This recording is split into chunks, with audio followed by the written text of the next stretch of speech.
안녕하세요. 성암다육농원의 샤리아르입니다. 오늘은 어떤 분들이 자꾸 이렇게 위에서 주는 엽수가 좋냐 밑에서 주는 저면 간수가 좋냐, 그래서 위에서 물을 주게 되면 양분이 물 밑으로 해서 물을 따라서 빠져나간다고 얘기를 많이 하시거든요. 근데 이거는 좀 사실은 맞아요. 이렇게 물이 이렇게 오면요 반응을 하거든요, 화학적으로. 그래서 물에 양분이 녹아서 밑으로 빠지는 건 맞습니다. 그리고 이렇게 기르시면요 요쪽에는 환원성이 되고 양분이 화학적 반응에 의해서 요 밑은 산성화 되거든요.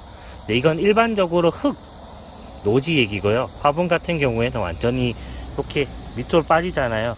그냥 산화 환원 반응은 일어나지만 큰 문제는 없고요. 이렇게 양분이 위에서 어떤 양분이 밑으로 흘러가는 건 맞아요. 근데 이게 저면 간수를 하면 괜찮다고 하시는데요. 이 친구가 이렇게 흘러내릴 때 보시면 육안으로 물 주고 나면 밑에 흙탕물이 보여서 양분이 빠져나가신다고 생각을 하시는데요. 그렇게 많이 빠져나가진 않아요. 물이 그렇게 해서 빠져나갈 정도면요 저기 밖에 있는 친구들은 양분이 없어서 다 죽어요. 소량이 빠져나가는 거거든요. 그리고 물을 위에서 밑에 흘러내릴 정도로 주신다고 해서 몇 번 준다고 해서 크게 문제는 되지 않아요. 왜냐면 흙가리를 하시잖아요. 1년에 한 번씩, 못해도 2년에 한 번씩. 그 안까지는 식물이 버틸 수 있는 양분이 있어요. 그래서 1년에 한 번 흙가리 해주시면 좋다고 하는 게, 물을 주면 흘러내리는 양분을 흙가리를 통해서 보충이 됩니다. 그래서 1년에 한 번 해주시면 물을 위에서 주시는 건 아무 문제가 없습니다. 자꾸 이렇게 양분이 빠져나가신다고 하시는데 사실이긴 한데 미미합니다. 그리고 관엽하시는 분들이나 일반적으로 다른 식물들, 물을 많이 줘야 되는 아이들, 그러니까 야생화 같은 거 하시는 분들 때문에 다육이 하시는 분들이 착각하는데요. 다육이는 여름, 겨울 거의 단수하시잖아요. 그 물도 봄, 가을에 주셔도 한 달에 많이 주시면 2번 주시잖아요. 한 번 아니면 2번. 그렇게 주셔서 양분이 빠져나갈 일은, 나가서 얘들이 못 자랄 일은 없습니다. 그건 잘못된 상식이고요. 그리고 더 무서운 게요, 이게 더 무서워요. 이게 일시적으로 물이 흘러내리면요 그 나간 물 정도만 양분과 반응을 해서 물에 녹아 들어가는데요, 이렇게 하면 완전 얘기가 다릅니다. 저면 간수가 토양 내에 있는 양분이 물에 더 많이 용탈됩니다. 물은 좀 재미없는 얘기인데요, 화학적 평형을 이루고 싶어 하거든요. 만약에 저희 화분대에 양물이 2가 있고요 물이 1이 있다고 그러면요, 물은 이쪽으로 들어가서 화분도 1.5로 만들고 자기도 1.5가 되고 싶어 해요. 그래서 양분을 오히려 물로 더 많이 빠져요.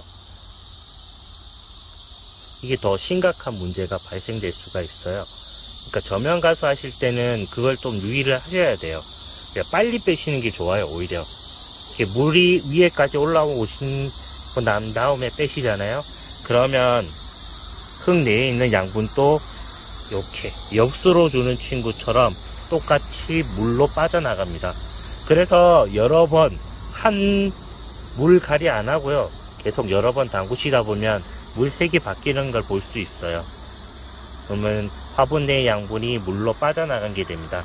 그리고 저면 간수 하실 때는요, 저희 같은 경우에는 살균 소독이 된 흙을 사용하는데요, 그러니까 노지에 있는 흙을 사용해서 저면 간수를 하실 때는요, 흙 내에 안 좋은 균이 있을 경우 물로 빠져나와서 요 화분을 다른 화분으로 바꿀 때 그 화분 안으로 들어갈 수가 있어요. 그러니까 수행성 병에 저면 간수가 취약합니다. 그건 유의하시고요. 항상 물갈이를 해주시는 게 좋아요. 하나 하고 새물로 하시는 게 그게 훨씬 좋고요. 그냥 흙을 깔끔하게 잘 관리하신다고 생각하시면 관계가 있지만 그래도 이왕이면 하시는 게 훨씬 나아요. 그리고 계속 하시면 이 친구 양분도 여기 맹 빠져나가요. 똑같은 원리예요. 근데 이 친구는 눈에 육안에 확 보이니까 물을 위에서 주시면 양분이 밑으로 빠져서 나간다고 생각을 많이 하시고요. 이 친구는 육안으로 잘 안 보이니까 의외로 더 무서운데 양분이 저면간수는 물 밖으로 나가지 않는다 생각을 하시는 것 같아요. 이 친구도 물 밖으로 양분이 배출이 돼요. 저 같은 경우에는 엽수파예요. 이렇게 오는 게 식물한테는 정말 좋거든요. 이게 어쩔 수가 없어요.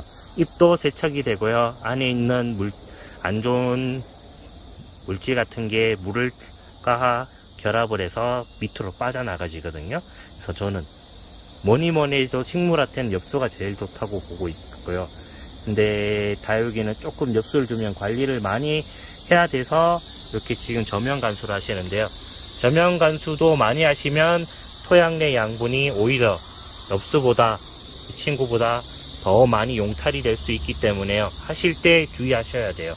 양분이 빠지는 게 눈에만 천천히 일어나서 안 보인다 뿐이지 요 양분이 요 안으로 물속으로 무조건 빠져나갑니다. 그러니까 착각하시면 안 돼요.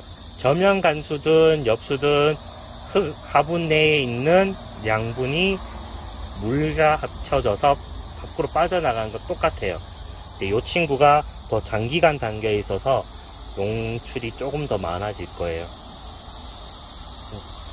그래서 저는 이 친구 엽수를 추천해 드립니다. 여름에는 어쩔 수 없이 하신다고 하는데 저면 간수 하시지 마시고요. 최대한 참으시면 아이들 잘 버팁니다. 여기 보이시죠? 여기 제 유튜브 찍는다고 마련한 스튜디오 자리인데요. 이 친구 지금 물 안 준 지 3달 넘은 아이들도 있어요. 기본으로 2달 이상 굶었거든요. 근데도 버티는 이유가요. 이게 요거는 끊고 다시 해야 되겠다. 요 이유는 제가 다시 다른 걸로 영상을 찍어서 얘기해 드릴게요. 오늘은 요거 엽수랑 저면 간수 둘 다 양분이 물 밖으로 물과 결합해서 밖으로 배출되는 건 같다는 거 요거 꼭 기억해 두세요. 그래서 저는 이왕이면 엽수 추천. 그러면 저기 설명해 드린 거는 나머지는 제가 나중에 또 하나 마련해서 설명해 드릴게요. 그럼 지금은 또 일하러 가야 될 것 같아서요. 구독과 좋아요 부탁드리고요. 전 이만 일하러 갑니다.